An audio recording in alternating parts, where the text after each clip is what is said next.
This episode of Lobbing Scorchers is sponsored by Full Pull Wine, a Seattle-based wine seller. Not only are they a local company, but they've been supporting independent Seattle soccer media since 2011 and are run by Sounders fans. They offer the best boutique wines in the world to members of their mailing list with special focus on their home, the Pacific Northwest. The model is simple. They email compelling offers, you request bottles that sound appealing, your wine arrives at their Soto warehouse and is ready for pickup or shipping. Their Soto tasting room is also open to the public. If you're interested in joining their mailing list or learning more about them, visit fullpullwines.com. What's going on, everybody? Welcome into episode 48 of Lobbing Scorchers. This is Ari Lilienwall. I got producer Noah here with me, and tonight we'll be diving back into the world of USMNT punditry, and we have one of the most emphatic L-pods that we've recorded to date. Noah, how are you feeling? You know, I feel vindicated. I feel good. I feel bad. But the biggest thing that I'm feeling as a Sounders fan is, damn, I guess Morris isn't so bad, huh? Yeah, it's a whole wide range of emotions after this defeat for the USMNT, which is roiled in turmoil after Monday night's 1-0 defeat to Uruguay in Copa America play, which has crashed the U.S. out of the tournament in the group stage, which I don't think you can really describe it as anything other than a pretty catastrophic failure for the program and everyone involved, players, coaches. We're going to break down this whole debacle and where we go from here. And that's, I think, what we're going to spend the bulk of the episode on tonight. And then after that, we'll hit some Seattle Sounders news ahead of their next match against the New England Revolution and a couple of other headlines from around the league, including another coach firing. Got another coach firing. They're dropping like flies, so we'll talk about that. But before we get into all that, as always, if you'd like to support the show, the best way to do so is go to sounderatheart.com/LS. Every sign up through our link helps support and grow the show. All you got to do, scroll down to that little subscribe and support, folks, and you get the best Seattle soccer coverage. Also, if you haven't done so yet, sub to the Lobbing Scorchers YouTube. Sub to YouTube. We've summited 200 subscribers. I believe we're at 205 now, Noah. Yeah. So our next goal, 250. Help us get there, and help us grow our presence on that platform as well. All right, let's get into this USMNT game, Noah, because there's quite a lot to talk about with this. You know, it was certainly an unfortunate result for our country, but it was good for the content. So let's just dive on in. The U.S. was in a situation going into this game where they had to beat Uruguay to move through to the group stage into the knockout rounds because of the 2-1 debacle versus Panama that we covered extensively. But it was not a situation that you want to be in a tournament like this. Uruguay, very, very good team. And our backs were against the wall. And as for the game itself, Noah, I thought it was a pretty good game, honestly, at least from an entertainment perspective. It was a competitive back and forth game, up and down, end to end. But in the spirit of the Seattle Sounders, we couldn't finish any of the chances that we generated. And really, I was getting a lot of Seattle Sounders vibes during this tournament. I mean, you had a really bad, ill-advised red card. You had sequences of good play that didn't result in many goals. So really, the parallels were uncanny. But in the end, Uruguay, they get a goal in the second half that made it 1-0, and we never equalized, and we are out of the Copa America. See you, tournament buddy. Over. And this was really the worst outcome that we could have possibly had, because I think the reason this tournament was considered so important was, you know, we're not doing World Cup qualifying this time around. There are only so many games that we're going to get to measure ourselves against upper tier competition like this. And we blew it. We blew it in really terrible and quite embarrassing fashion when you really break it down. You know, I have an idea, Ari. Yeah. For if they need some more games, maybe we can toss them in Leagues Cup, see how they do. Yeah, you know, it's not the worst idea. We got to do something to make these games up now that we're out of the tournament. I I did want to talk about the ref real quick, not to blame anything on it, but just because it was really, it was one of the wilder refereeing performances that I've ever seen. The two craziest moments, I think, that stand out to me were the yellow card on Tyler Adams, where he got a yellow card, I believe. Tell me if I'm misrepresenting this, but he got a yellow card for getting his own ankle stomped on by another player, which I don't know if I've ever seen that quite to that degree. Yeah, it's pretty cool. But my favorite one was when he played advantage while giving the yellow card. Yeah. Have you ever seen that? No. There was a lot of unique... That's a good word for it. Unique opportunities that this ref took to explore the possibilities that a ref has to, exert his will on the laws of the game. Yeah, he just generally also had zero control of the game. It was wild out there. And you can really tell when a ref has lost control, and he definitely lost control. There was a lot of debate over whether the Uruguay goal was offside, which I thought he was, probably by a little bit. But I don't really think that matters because you didn't score a goal in this game. So even if that gets waved off, it's not like you did enough to win regardless. Yeah, you don't advance even if that goal gets waved off. Yeah, exactly. So, I mean, I understand the debate about that, but I really don't think it's that significant at the end of the day. And the reality is, Noah, that this tournament was chalked on the Panama game. As soon as Tim Weah got that red card and put the team in a situation where it was going to be really hard to get a result, and they ultimately lost the game, it was chalked right there.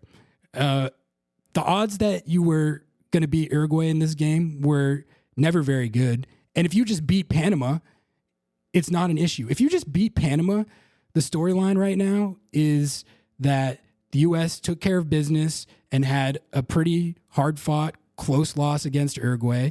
But I think we all would have been excited and intrigued to see what they could do for the rest of the tournament. But that red card was killer, man. It was killer. And this has predictably led to a lot of discussion and debate about the future of one Gregg Berhalter. A lot of people think that he should be fired for this. So I figured we could just debate that right now. Yeah. Do we think that Gregg Berhalter should be fired? Now, I'll say that I think anyone who's listened to our USMNT punditry in the past knows that I'm not as fervently anti-Berhalter as a lot of people. I was meh on the hire when it was first made, but I was ultimately fine with it. I feel like and still feel like he's a pretty average, middle-of-the-road coach. And, I also I don't think that who the coach is, especially when it comes to international soccer, makes as much of a difference as a lot of people like to think. If you made Gregg Berhalter the coach of Argentina or France, he could probably win the World Cup. Doesn't really mean much about his coaching acumen or ability. But you know what? I think he does have to be fired for this, Noah. I think he does. When you take into account the expectations for this team and what people were hoping and thinking that they could do at this tournament, and you contrast that with how it actually played out, and just the fact that it's felt like this team is underperforming its talent level for a long time now, realistically.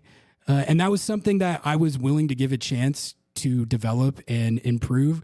But when you look at this tournament, I don't think you can really come to much other the conclusion than this thing has stagnated. And on top of that, when you have a situation like that Tim Weah red card, that is a lack of discipline, a critical lack of discipline where I said it on the last show, but the coach that bears some of the responsibility for that. I do think that the players bear a lot of the responsibility as well, and that needs to be acknowledged.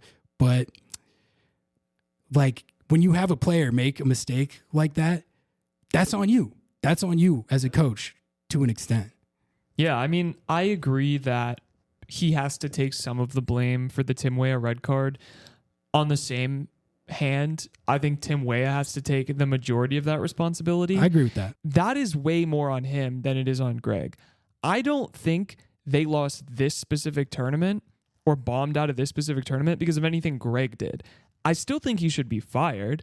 I still don't think that his system has worked, even though after the Jurgen Klinsmann era in 2017, all anyone was asking for was a clear system, an American guy, and a guy who could communicate well with the players, which is exactly who Gregg Berhalter is. He's a guy who the players like.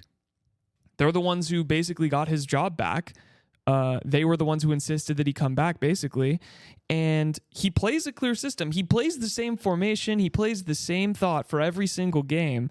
And he's an American. So, I mean, he should be fired, but I don't think that enough blame is being put on how absolutely poorly the players performed in this tournament. I mean, it was abysmal. It was abysmal. There were 2 players who played well in this tournament. Yeah, no, I mean, it's definitely not good. I mean, Weston McKennie said after the game that the quote was something to the effect of all the players on this team would run through a brick wall for Gregg Berhalter, which that's fine, but like running through brick walls does not equate to winning soccer games. You know, if you can run through a brick wall if you think that that's the correct course of action for you. But like, I'm kind of just like sort of tired of hearing that, I guess. You know? Well, I think part of it too with this whole conversation is there's such a low soccer IQ for the average USMNT fan, right? Like, I'm not even trying to be rude. I'm just trying to say, like, there is a lot of casual soccer observers that obsess over the U.S. men's national team, which is totally fair because we have players in some of the best leagues in the world, and this is something that they can connect directly with them on. For people who are like, oh, I don't care about MLS, that's fine. But what tends to happen is they get focused, they get set on this one thing. So the conversation is always, fire Gregg Berhalter, fire Gregg Berhalter, fire Jurgen Klinsmann, fire Jurgen Klinsmann, fire Bob Bradley, fire Bob Bradley. Bob Bradley's playing his son. He's a bot. Jurgen Klinsmann hates America, so fire him. Gregg Berhalter is the worst thing to ever happen to soccer. Fire him. And it's like, I don't know. I just like this. I feel like this is not a constructive conversation to keep happening, but I do agree with you. Like, he cannot continue to be the coach of this team. I'll be interested to see if they actually pull the plug. Like, they said they wouldn't. I feel like they have to, but you know, they kind of put a lot on the line by rehiring him and talking up the process behind hiring him. And they're quite invested in this hire working out. And bombing out of the Copa in the group stage, man, I mean, it's just not good, man. It's just not good. Who would we want to see replace Gregg Berhalter? I thought it might be a fun little thought exercise to throw out some names just in a dream scenario. I'll tell you mine, Noah, and this is not going to shock you to hear me say it, but honestly, Wilfred Nancy, man. That would be my dream. I would love to see what he could do with this team. I just think that he is a brilliant coach, and you can see that in his track record with CF Montreal and now with Columbus. And I certainly think that I rate him as a tier of coach where you could have him go overseas. You could have him coach a team in like a big time European league. And I think he would have success. And I think there's ample reason to believe that if you gave him the keys to a team at the international level, his knowledge of the game and his man management and everything he brings to the table, I think it's possible that he could have a lot of success. You know, it's not guaranteed, and any hire could always blow up in your face and be a bust. But that's just who I would like to see get a shot. Yeah, I agree with you. I didn't even think about that. I didn't even think that would be a potential option, to be honest. It might not be, but we're not. But we're yeah, not like in a the- dream scenario, I'm gonna totally steal that and just cook on that. Yeah, no, I think that would be my favorite name. There's a lot of names getting thrown around out there right now. Some people were bringing up Jurgen Klopp, who's leaving Liverpool. That would be sick. I mean, I just don't think there's really much of a universe where that would happen, but that's a fun name to get thrown around. I saw a couple people throwing Schmetz's name out there, actually, and it wasn't, That'd be a good one. It wasn't even just like Sounders fans. Like, it was people just tossing around ideas. And, I think Schmetz is a Sounders lifer, but that's that's a fun one to think about. I think Schmetz at the international level, I would be interested to see like if his style would work. But anyway, how do you think it would work? I think he could have success, to be honest, because I think being a coach at the international level is so much more, even more so, about man management Agreed. than it is tactics or anything, or like X's and O's or anything like that. Yeah, I think too, like one of the things that he always talks about is body language. And, I was watching the Paul Rothrock post-training interview today, and, he was talking about how him coming into the game and changing things had a lot to do also with Schmetzer's halftime speech and him saying, it's all about your body language. It's all about that. Man, you can tell that this U.S. team just gets frustrated really easily, and things go off the rails, a la that red card that literally lost this tournament for the U.S. I think he could be. He would actually be a genuinely good choice, and someone who is good at working in confines, is good in working in dilemma, because you got your pool decided for you, and I don't know, like I really think it has to be an MLS coach as the next. I know that like USMNT, that's not going to be a very popular take. That's fine. But like, how are you going to be able to manage the most effectively in that player pool of all Americans if you don't have some kind of understanding of the competition that you're going to be facing on a regular basis? Yeah, I don't think I necessarily think that it has to be an MLS coach. I wouldn't mind it being an MLS coach if it's Wilfred Nancy. But it'll be interesting to see, because he actually has to get fired for this discussion to even be relevant. Yeah, right. And I just don't know if they are actually going to do that. They won't. Is this the biggest debacle in USMNT history was another question that I wanted to throw out there for discussion, because, we posted a video on YouTube calling the title was something like, it was referring to the Panama defeat as the worst loss in USMNT history, which admittedly is, it's a little bit of bait, but like, I do think that there is a case to be made there, because like, obviously, okay, everyone's going to bring up the 2018 World Cup qualifying debacle, and that's widely considered to be the biggest debacle in USMNT history, because the stakes were so high and we bombed out of qualifying for the World Cup off it. So in terms of the stakes, that was obviously a worse defeat. But I think this one, when you consider the defeat relative to the expectations, it's hard for me to think of one that I can remember that's worse than this. Like, this team was expected to actually like make noise at this tournament. This was supposed to be the like coming out party for the quote unquote golden generation, and they bomb out in the group stage after losing to Panama. I mean, I don't know if it's actually the biggest debacle in history, but it's definitely up there. It's definitely up there. I still think, I'm going to go out and say that it is, just because I'll stand on the business of it. Like, it really does come down to the fact that team that didn't make the World Cup, a bunch of young players, a mixture of players, it was this like, we're not really sure what we are, where we are. The expectations were that you make it to the World Cup, but the expectations past that were like, we have a lot of great young players. This is going to be great eventually.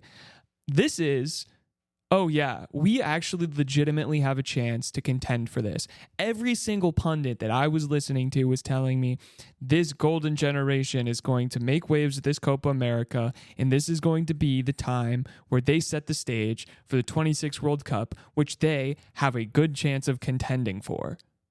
That didn't happen, and I've never seen more pundits licking their own wounds. I saw Alexi Lawless live on Fox doing a 360, pretending like he didn't just pick them to be in the final against Argentina. I have not seen U.S. men's national team fans this back down to earth ever in my life.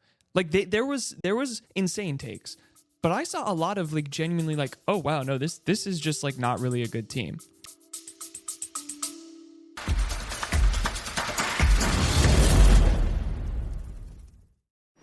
Oh, you cut out. Could you go again? We are recording.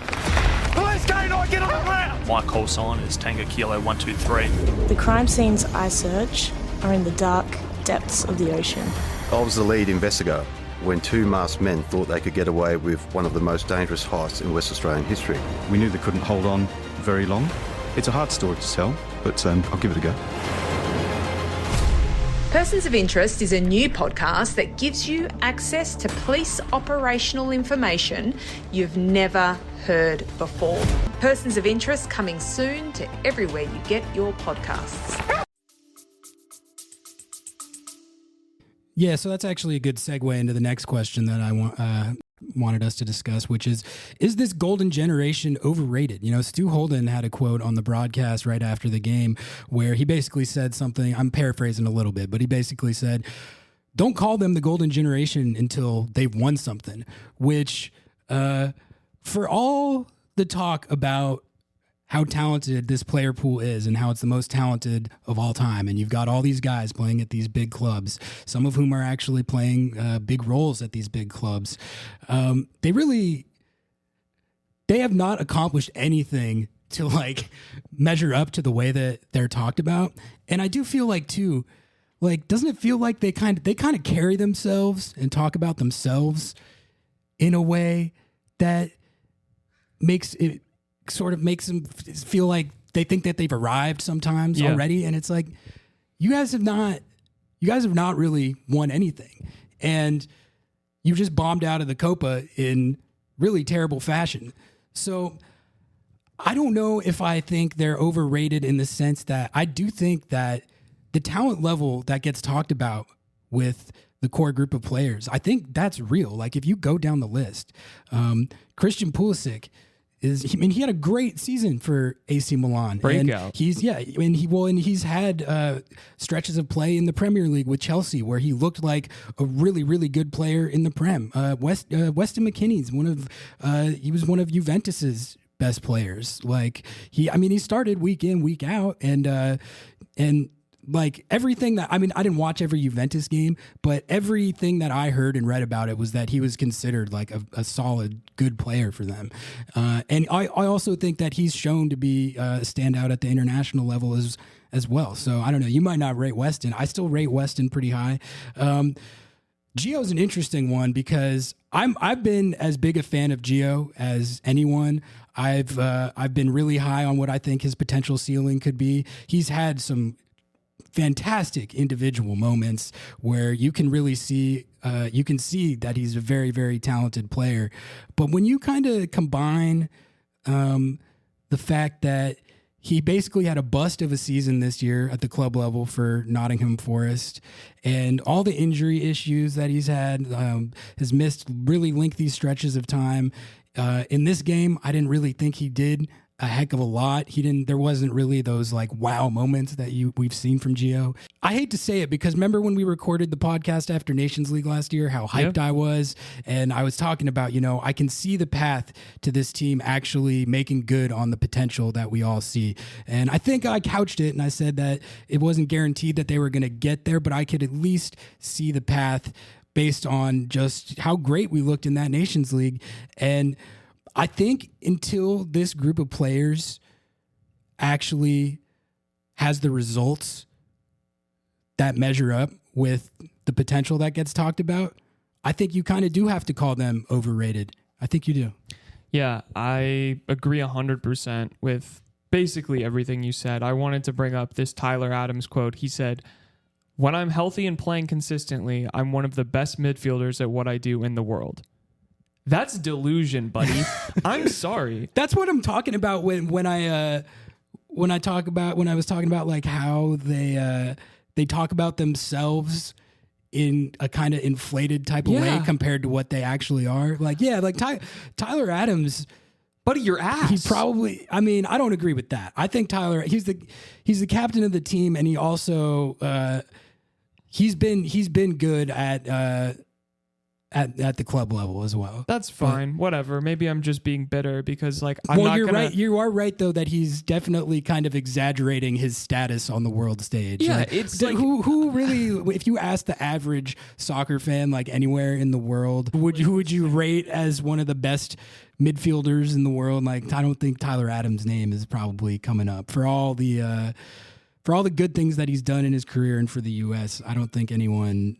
That's kind of a crazy quote. You know, like, respectfully, like Bournemouth and Leeds, I think the problem is when you're called the golden generation over and over again, and you've blown smoke up your ass for the last 6 years from people like Alexi Lawless and Stu Holden and all of these people who have way too much like personal pride in the game. It's gonna like change the way that you see yourself. It's going to change the way that you approach matches. It's going to change the way that you like exist, right? Like in the last Copa America in 2016, when the US were in there, for me, what I remember, the media was like, oh, that's so sick. They're playing. That's cool. Sick. Maybe they can get out of the group stage. That's cool. They finished 4th. And like that team was like 90% MLS players. Yeah. Like, and I'm sorry, like the team was better when it was just the MLS guys. There's a lot of layers to it, but I guess just wrapping up the point on what you were just talking about, like, I guess what I would hope comes from this is just a dose of humility, you know? Yeah. Maybe a realization and an acknowledgement that we are not necessarily as good as we think we are, and we haven't proven anything yet. And we paid the price in this scenario. Before we move on I want to say, like, respectfully, Jordan Morris has scored more goals than that entire roster. If Jordan Morris and Christian Roldan were on the team, maybe they make it out. But there are people, stage. There's people and there's American players in the MLS that 100% should be getting looks and should be involved in this because you need a mix of that player. That's all that I'm trying to get at. And I think the idea that we constantly have to live up to this golden generation, this Euro talent, these like exported superstars, it's like you're ignoring people who play valuable roles, who have actual experience playing against the players that you're going to be facing in CONCACAF. And if we continue to participate in Copa America, CONMEBOL. So, yeah. I thought there was one more point that I did want to touch on as we wrap up this segment here and get into all of your questions. But I do think it's worth pointing out the issues with access to the game for youth soccer in this country.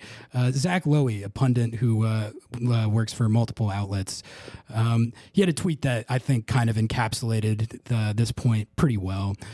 So I'm just going to read it off. So credit to Zach Lowy. He said, U.S. soccer will never be a successful program as long as they continue to ignore the nation's most talented players and prioritize the players whose parents can afford travel fees, tournament registration, summer camps, and everything else involved in the sham that is youth soccer. Now, I'm not an expert and don't know that much about the inner workings of youth soccer, but I do think that is a point that should be brought up in all this as we talk about our issues with youth development and how to develop better and better players. Access to the game like shouldn't be based on how much money you have or make. And I do think that it's worth pointing out that the scope of our talent pool likely gets narrowed because of that. 100%. I was very lucky to have parents who were able to afford this kind of stuff. I played in, great tournaments, and I was able to go to summer camps, and I was able to do all of this stuff as a young player. But, I know that there was probably people 100 times more talented than me that just didn't have access to it, and that should change. I still don't think that that's the reason that at all that this team bombed out or that this team is doing poorly. I think it's just an excuse, which is fine. We should be talking about this, but I think that's just another excuse for the results. Let's dive into your questions now. Thank you, as always, to everyone who submitted questions. I did the crowdsourcing for USMNT takes, and I wasn't sure if it was going to pop as hard as the Sounders takes, but you all came through and gave us some good stuff to talk about. So, Noah, if you've got those lined up, let's dive in. This one comes from Twitter user Noah Rife. Ari, a squad full of MLS journeymen went farther than this group of Euro Wonderkid elites. Is MLS just that much better? I think you're onto something with that. I think it's a good point. I'm going to keep bamming the MLS drum just because I think it's funny and will make some people upset. Here, this one comes from Round Mound. Multiple things can be true. I think this group is talented, but a bit overrated. I think Berhalter isn't maximizing them and is probably actively hindering them. I also think this group doesn't have that dog in them.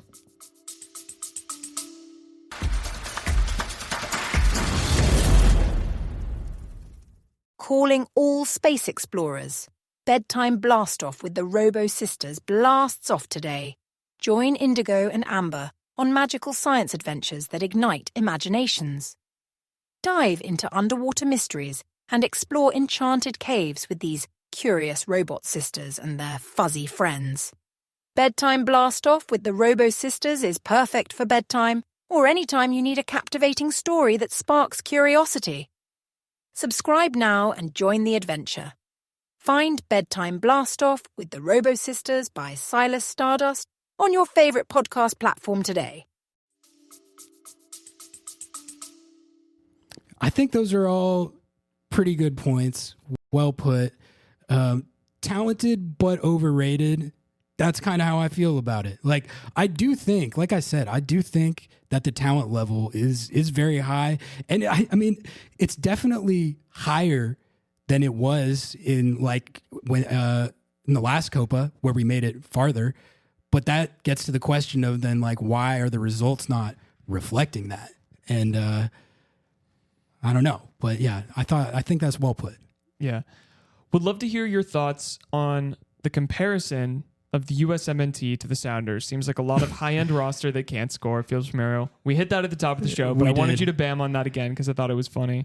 Yeah, no, I mean, the parallels were uncanny. Yeah, it's incredible. The U.S. men's national team just made history in Copa America, being the first host nation that hasn't made it to the knockout stage since those formats were introduced in the 90s. How bad does that look? Definitely not good. It's definitely not good. It's not what you want. This one comes from Aaron. Predictions for the Olympics. Ooh, I honestly have not looked into the Olympics all that much, and I did see our roster, but I'm going to watch it, and I'll be interested to see how they go. Just because, as I understand it, the Olympics it's like a U23 tournament because they don't want it to mirror the World Cup too much. But then you get 3 players, right, that you can be over that age. So I think it'll actually be a fun watch for sickos like us, just to see some of the younger up-and-comers who, could be factors in the future. And then, it's always, I always enjoy watching a tournament or a competition like that where, it's the Olympics. The Olympics that's high stakes. The world is watching. Thank you all for your questions. Yeah, thank you to everyone who submitted. I know we can't get to every single one every week, but always appreciate you all getting the discourse flowing. I think that's about enough USMNT punditry. Yeah, let's get off that. Unless you got anything else to say about that debacle, but I think we just about covered it all.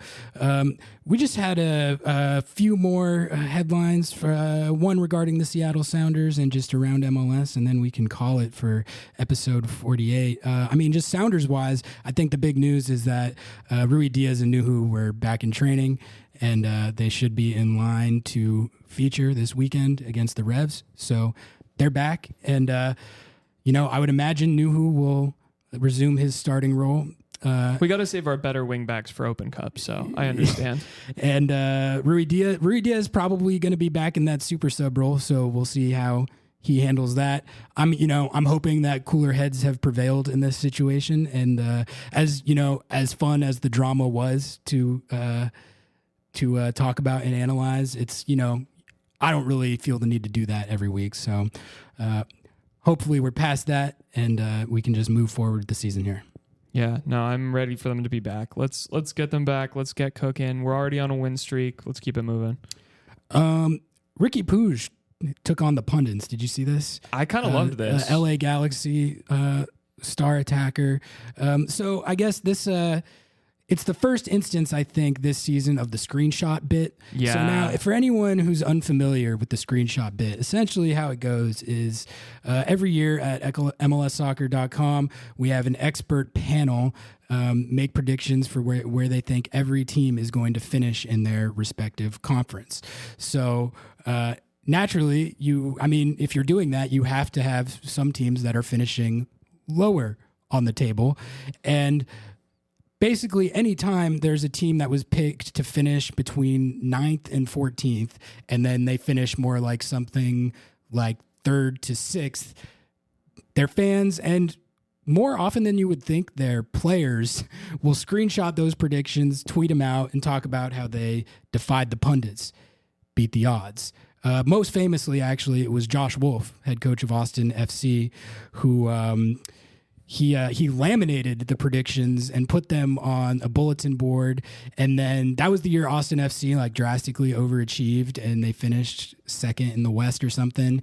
And so he was chest thumping about all that. But see, it's a dangerous game because the next year Austin FC drastically regressed. And it turned out that, I think, ironically enough, all the pundits that year were picking them to finish higher after what they had done the previous year, and then they crashed back down to earth. But either way, Riqui Puig, I think, is the first player of the year to screenshot the pundits, who a lot of the pundits had LA Galaxy finishing low on the table. So, fair play in the sense that they're actually up there at the top of the West this year. But he was also coming after Sasha Kljestan, was he not? Yeah, he was. What is the deal with that? Why is he mad at Sasha? I think Sash was cooking him a little bit, or being critical of him on Apple TV, and so I think he was just like, I see you, I'm gonna cook you back, which is like Sasha's whole bit now, is that he's like the Alexi Lawless of that broadcast, which I don't like, because I just don't feel like that's a good role for him. Sash, we love you, please come home. We know this isn't you. Yeah, Riqui Puig versus Sasha, that's not necessarily a beef that I would have predicted, but I'm here for it. Yeah. And Riqui Whose Puig, side are you on? Yeah, I honestly don't really know enough about the fine points of the beef to have an opinion on that. I'll look more into it and maybe have a more opinion on it. I do. Riqui Puig is definitely. He's one of my favorite players in the league to watch right now. Everyone knows that I'm a big Joey Paints guy, but I think if you really break down like what makes that Galaxy team go, Riqui Puig is. He is that guy, and. It doesn't really get talked about as much anymore. It did when he first signed, but like a Barcelona player coming to MLS with that pedigree at his age, he was 22 when he signed. That's not the profile that you. He wasn't even a DP see. Either. Yeah, is he still? Is now, he I is think, now. but he wasn't when he came. He came on a TAM. Yeah, a free transfer, and he's been really as advertised. He's fun to watch, man. Like honestly, I think he's one of probably the 2 to 3 best passers in the league right now. Coach firing, another coach firing. St. Louis City SC has fired Bradley Carnell after it was their expansion season last year, so he led them their expansion season, and he is out before finishing his second season. And I think more than any coach firing that we've seen so far this year, this is the one that I kind of didn't expect. Like most of like San Jose firing Lucci.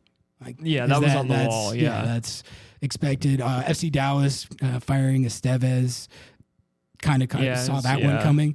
The thing about St. Louis City is, they were first place in the West last year, and I think the overarching sentiment is that they pretty drastically overachieved. And I think like you have to give Bradley Carnell a fair amount of the credit for that. They had like one of the most blessed seasons I've ever seen. It's never all luck, but there's some magic going on with them last year that did not carry over into this year. They had a lot of injuries, but I think in general, it's kind of similar to the Austin FC situation that I was talking about, where you had you had a team that really, really overachieved and took way more points, more than they rightfully should have, based on both their underlying numbers, but then also a lot of it last year, honestly, was Roman Berkey just like being insane. Yeah. He saved so many like surefire goals for them that he's a great keeper, obviously, but that stuff that can even out sometimes, and I think that's what happened. But like when you look at St. Louis City SC, do you really like and look at their roster? Are they performing vastly below like where you think they should be? I don't really think so. I didn't really understand this one. I probably would have just kept Bradley Carnell if I were them. But also in tandem with this news, they signed a new DP, Marcel Hartel from the German second division, St. Pauli, to Bundesliga. I know absolutely nothing about that guy, but it is noteworthy that they signed a DP, and also because Lutz, their sporting director, is the one who had the quote about "I don't sign designated players. We're a designated team." Yeah. Then he signed Roman Berkey as a designated player, which you don't really see goalkeeper as the DPs very often. But now he's signing a designated player, so he was good. And in then Bundesliga too, 17 goals, 12 assists in 33 matches. Okay, yeah, That's pretty solid. That could be a hit signing for them, and I do think like Joao Klaus and Edward Lowen. I don't know if one or both of them are. Well, I guess one of them must not be a DP because this is their third spot. But I mean, they both had really good years for them last year. Mm-hmm. So maybe if this guy hits, it can give them a little shot in the arm, and they get the new coach bump. But yeah, I was pretty surprised to see this firing. I was surprised to see the firing. We were talking about this before the podcast. I was like, why? Like, why? That doesn't really. It didn't. I don't know. Maybe, did something happen? Like, they were not doing amazing, but. I mean, what are you adding? What do you They've taken a pretty big step back compared to last year, but I just think that probably should have been expected. Yeah. He also shares, Martial Hartel shares my birthday, I want to say. So I'm wishing him success. I guess we're fans then. We're fans. Just one more before we get out of here. This is Sounders related again. Obed Vargas is reportedly getting interest from Liga MX clubs. If you want the specifics, you can head over to Sounder at Heart and read the full article where they get. Is it Jeremiah? Jeremiah. Where Jeremiah if you want all the specifics, you can head to Sounder at Heart and read the full article where Jeremiah has all the details. But I think it's definitely noteworthy that Obed is catching the eye of potential suitors. And also, if Seattle gets a good deal and he gets sold on, that could be a bag. I would be curious to see exactly what the bag is, but it would be huge to finally have one of these homegrowns hit to the point where you get like a real substantial bag for him. I know they had Yedlin, but that was a long time ago at this point. Like, I feel like out of this most recent generation, this would be the first instance of this. So it's definitely worth monitoring. And I guess the last thing I would say about it is, if I had to predict, I would think that they set it up so he stays for the rest of this season and then moves on next year, which, means that Seattle could theoretically benefit from Obed's services and this breakout season he's having through the rest of this year. Yeah, and there's a lot more details, like Ari said in that Sounder at Heart article. If you're not subscribed, sounderatheart.com/LS. Scroll down, subscribe, and support. You can get 30 days free. Read the article and, whatever. Do as you please after that. But yeah, it's a big deal. I mean, the Sounders are looking to get between $4 and $8 million for him. So that's a good bag. That's a good bag. And the bigger thing is Obed has his eyes on Europe. That's really where he wants to go. He's made that very clear. And now changing his international representation to Mexico, I think it'd be awesome if he ended up getting some good minutes in Liga MX and was able to break into that national team, especially ahead of 26, where Mexico is also a host. I'm excited for Obed. We've been saying he's the real deal, and that's. I'll be interested to see if he makes it to Europe eventually. Obviously nothing is guaranteed, and he needs to continue developing. But I mean, I think it's definitely possible, man. Like I really think that there's a talent here that is potentially at that level. I think that's about it here for episode 48. I think we're going to call it right there. Thank you, as always, to everyone who tunes in every single week. Thank you to all of our paid subs and our subs who made the migration over with us to Sounder at Heart as we continue that partnership. We really appreciate all of you, and we really appreciate all of our new listeners, and just as I always say, just like the growth that we've seen these last few weeks. It's been awesome to see. Like, comment, rate, subscribe, 5 stars, reviews, sub to YouTube, sub share to Instagram, TikTok, share with everyone that you know. That'll do it for this time. Until next time, we out. Peace. Less USMNT next time, we promise.